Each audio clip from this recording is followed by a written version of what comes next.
আসসালামু আলাইকুম ওয়া রাহমাতুল্লাহ। আজকে আমরা দেখব হিলিং ব্রাশ টুল সম্পর্কে।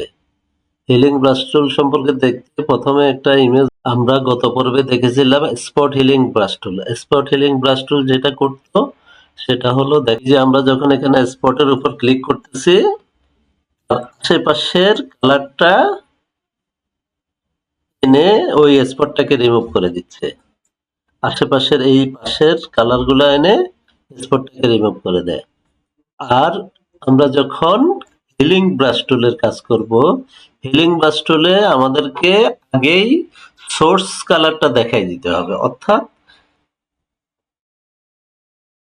অল্টার ক্লিক করে সোর্স কালার যেটা দেব সেটা সেখানে ক্লিক করতে হবে। এই যে অল্টার প্রেস করলাম, ক্লিক করলাম, তারপর এটা এই কালারটা সিলেক্ট হলো। এখন আমরা যখন এখানে ক্লিক করব ওই কালারটা চলে আসবে।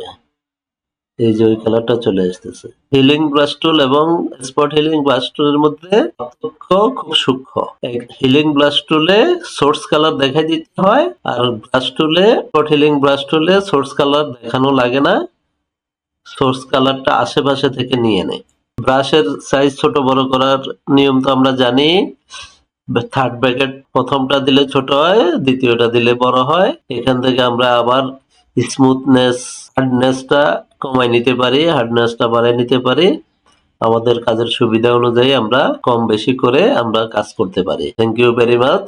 আমাদের পরবর্তী পর্ব দেখতে চাইলে সাবস্ক্রাইব করে বেল বাটনটি অন করে রাখুন।